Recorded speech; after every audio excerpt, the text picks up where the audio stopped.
మునుగోడు నియోజకవర్గం సార్, మీరు ఎప్పటి నుంచో పనిచేస్తున్నారు సార్. అయితే ఇటీవల పాల్వాయి గోవర్ధన్ రెడ్డి గారి కుమార్తెని ఇన్ఛార్జిగా చేసినట్టున్నారు. అవును సార్. అంటే మీకు టికెట్ లేదని చెప్పేశారా? లేదు సార్, అట్లేం లేదు. ఎందుకంటే ఇన్ఛార్జీలు ఉన్న చోట ప్రతి ఒక్కరికి టికెట్ రావాలని ఏం లేదు. అదేం లేదా? అదేం లేదు, ఆ రూల్ ఏం లేదు, అదేం లేదు. ఎందుకంటే గతంలో అనేక మంది ఇన్ఛార్జీలు అందరికీ ఏం టికెట్ రాలేదు. అయితే ఉమ్మడి నల్గొండ జిల్లా 12 సీట్లు ఉన్నాయి సార్, 2 ఎంపీలు. ఎస్సీ ఎస్టీలకు 3 పోతే మిగతాయి 9లో బూడిద భిక్షమయ్య గారిది ఫిక్స్. అది పక్కకు తీసేస్తే మిగతా వాటిల్లో బలహీన వర్గాలకు ఇవ్వాలి కదా సార్.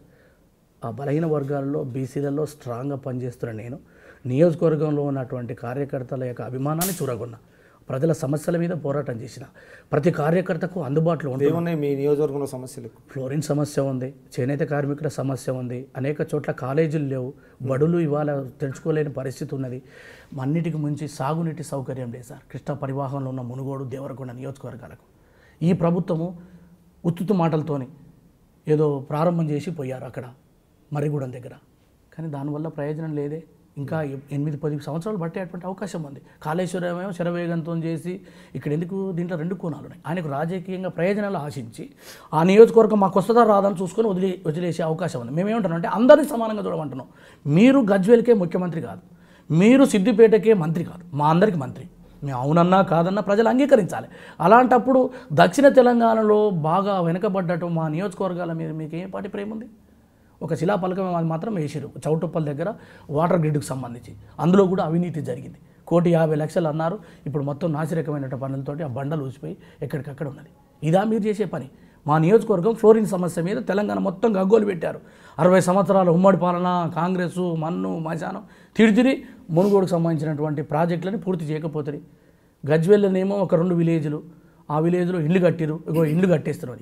ఎక్కడ కట్టారు సార్? ఏ ఊర్లో కట్టారు? ఎక్కడ చేశారు? ఎక్కడ రోడ్లు ఉన్నాయి? ఇంకా ఈ ఆధునిక యుగంలో కూడా రోడ్లు లేనటువంటి ఊర్లు మా పల్లెల్లో ఉన్నాయి, మా దగ్గర ఉన్నాయి. హైదరాబాద్కు 40 కిలోమీటర్ల నియోజకవర్గం స్టార్ట్ అవుతుంది మాది, అక్కడ లేవే.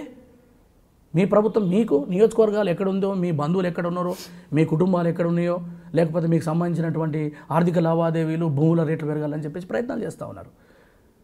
మేమేమంటున్నాం అంటే అందరినీ సమానంగా చూడాల్సిన బాధ్యత ఈ ముఖ్యమంత్రి గారికి ఉంది. మా నియోజకవర్గం మీకు గెలుపు ఓవడంతో సంబంధం లేదు. మొన్న అయితే గెలిపించారు, ఈసారి అయితే ఆ పరిస్థితి ఉండదు. తప్పకుండా 100% మేము ఓడగొడతాం. కానీ ఏవి బలహీనతలు అనుకుంటున్నారు మీరు? టీఆర్ఎస్ ఏదైతే ఉద్యమ సందర్భంలో మేనిఫెస్టోలో ఇచ్చినటువంటి ఏదైతే హామీలు ఉన్నాయో ఆ హామీలే వాళ్ళని ముంచబోతా ఉంది. ఉదాహరణకు 1,00,000 ఉద్యోగాలు, ఇంటింటికి ఉద్యోగం అన్నారు. ఇంకా 1,00,000 ఉద్యోగాలు కూడా కాదు, ఇంటింటికి ఉద్యోగం అన్నారు. అది లేదు. 12% మైనార్టీలకు రిజర్వేషన్, గిరిజనులకు 12% రిజర్వేషన్ అని చెప్పినారు. ఆ తర్వాత ఎయిమ్స్లు అన్నారు, ప్రతి జిల్లా కేంద్రంలో ఎయిమ్స్ బదులు నీమ్స్ పెడతా అని చెప్పినారు. ఎక్కడ చేశారు సార్? ఏడ చేయలేదు. తర్వాత డబల్ బెడ్రూమ్లు అని చెప్పారు, అవి సాధ్యం కాలేదు. 1,00,000 ఎకరాలు అన్నారు ప్రతి నియోజకవర్గానికి, 1,00,000 ఎకరాల సాగు భూమి అందిస్తా, 1,00,00,000 ఎకరాలు అన్నారు 100 నియోజకవర్గాలు, హైదరాబాద్ మినహా. హైదరాబాద్లో దాదాపు ఒక 19 నియోజకవర్గాలు ఉన్నాయి, అవి తీసేస్తే 100 1,00,000 ఎకరాలకు అన్నారు. కనీసం 1,00,000 కాదు కదా, మీరు 5 లక్షలు చేశారా టీఆర్ఎస్ ప్రభుత్వం వచ్చినాక? ఇప్పుడు కాళేశ్వరం వస్తే పెద్ద ఎత్తున లాభం పొందుతారు కదా తెలంగాణ వాళ్ళు. కాళేశ్వరం వాళ్ళకి పెద్ద ఎసెట్ అవుతుంది కదా. అదేం కాదు సార్, దీంట్లో కేసీఆర్ యొక్క స్వప్రయోజనాలు దాగున్నాయి, ఆర్థిక లావాదేవీలు దాగున్నాయి. ఎందుకంటే గతంలో రాజశేఖర రెడ్డి గారు ప్రాణహిత చేవేళ్ళ అంబేద్కర్ పేరుతోటి ప్రారంభించినటువంటి ఆ ప్రాజెక్టే తెలంగాణకు పెద్ద ఎసెట్ ఉండే. కానీ దాన్ని ఎందుకో రీడిజైన్ చేసి ఎత్తిపోత పథకాలుగా మార్చి ఆ విద్యుత్తుకు విపరీతంగా ఖర్చు పెట్టి దాదాపు 1,25,000 కోట్లు అవుతాయని నిపుణులు చెప్తా ఉన్నారు. మరి 1,25,000 కోట్ల రూపాయల పంట వంతదా సార్ దానివల్ల? తెలంగాణ పల్లెల్లో ఆ పొలాల్లో పారిస్తే దీనివల్ల మేమేమంటున్నాం అంటే గతంలో ఉన్నటువంటి ప్రాజెక్టును పూర్తి చేస్తే 16 నుంచి 20,000 కోట్లలో పూర్తి అవుతుండే. ఇవాళ పెండింగ్ ప్రాజెక్టు. కానీ మీరేం చేశారు? మీకు లావాదేవీలు చేతివాటాలు అందుతో లేవని ఆ పాత ప్రాజెక్టు రద్దు చేసి ఇవాళ కాళేశ్వరం అనే ప్రాజెక్టు తీసుకున్నారు. నిజంగా సాగునీటి పారుదల నిపుణులు చెప్పారు, ఇది వయబిలిటీ కాదు, ఇబ్బంది అవుతుంది, తెలంగాణ మొత్తానికి నీటి పారుదల ఇది కాదు, కృష్ణా రివర్లో ఉన్నట్టు ప్రాజెక్టులు పూర్తి చేయండి, పెండింగ్ ప్రాజెక్టులు అక్కడ మీరు ప్రాణహిత చెవులను పూర్తి చేయమని చెప్తే ఇది ఏది ఎవరి మాట కాదనకుండా ఏదో శరవేగంతో చేస్తున్నాం, రోజు 1,00,000 క్యూబిక్ మీటర్లు సిమెంట్ చేస్తాం, దీనివల్ల వచ్చే ప్రయోజనం లేదు. ఉదాహరణకు మీరు భువనగిరి ప్రాంతం ఉన్నది, భువనగిరి ప్రాంతంలో ఇప్పటి వరకు మీరు రిజర్వాయర్లే కట్టలే. ఎప్పుడు వస్తాయి మరి? మాకు వచ్చే 2020-30 కాదు కదా. ఇప్పుడు తక్షణ అవసరాలు ఉందో ప్రభుత్వం గుర్తించలేదు. ఇవి వాళ్ళ ఇంకోటి ఇచ్చిన కాంట్రాక్టర్లు ఎవరు సార్, తీసుకున్న కాంట్రాక్టర్లు ఎవరు సార్? ఆంధ్ర వాళ్ళే.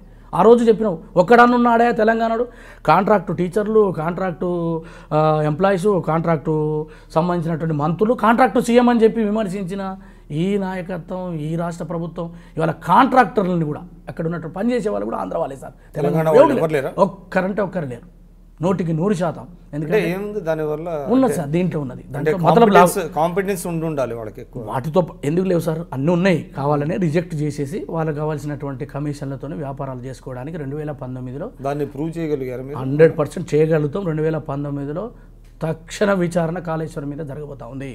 కాళేశ్వరంలో కేసీఆర్ కుటుంబానికి 100% ముడుపులు అందినాయి. ఆ ముడుపులతోనే 19లో ముఖ్యమంత్రి కొడుకుని చేయాలన్న ఆలోచనతో ఇవాళ ముందుకు వస్తుంది తప్ప ప్రజా పాలనలో ప్రజలను మెప్పించో ఆయన రాడు.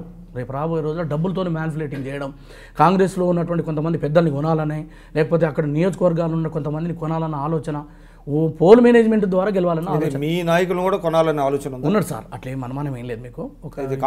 కాంగ్రెస్లో ఒకరిద్దరు, అంటే నేను ఆ పేర్లు చెప్పాను కానీ వాళ్ళ అవసరాల కొరకో లేకపోతే వాళ్ళ తక్షణ రాజకీయ అవసరాల కొరకో ఆయన ఆపరేషన్ చేస్తూనే ఉండు.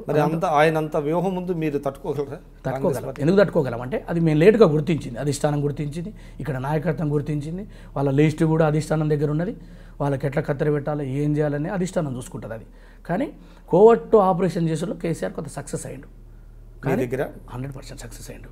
ఎందుకు చెప్తున్నాం అంటే ఈ మాట, వాళ్ళని కాంగ్రెస్లోనే ఉంచి వాళ్ళకు కావాల్సిన సమాచారం తెప్పించుకుంటున్నాం అనేది కాంగ్రెస్ పార్టీ గుర్తించింది కాబట్టే మేము వాళ్ళకి ఎక్కడెక్కడ దూరంగా పెట్టలేదా మరి మీ కోవట్లో? మేము ఎక్కడెక్కడ ఏం చేయాలో ఆ పద్ధతి లోపల చేస్తున్నాం, అవన్నీ చేసుకుంటూనే ముందుకు వెళ్తూ ఉన్నాం. ఆ మరమ్మతులు పూర్తయినాయి. ఇప్పుడు గాడి ముందరకు పోతా ఉంది కాంగ్రెస్ పార్టీ. 19లో గెలవడం కోసం ఎత్తుకు పై ఎత్తులేసి కాంగ్రెస్ ఎట్లా గెలిపించుకోవాలనే దాని మీదే ఉన్నాం. ఇక మేమందరం మర్చిపోయినాం, మా మధ్య విభేదాలు ఎక్కడా లేవు. విభేదాలు రాబోయే రోజుల్లో విపరీతంగా వచ్చేది టీఆర్ఎస్ పార్టీలోనే, మా పార్టీలో ఉండవు.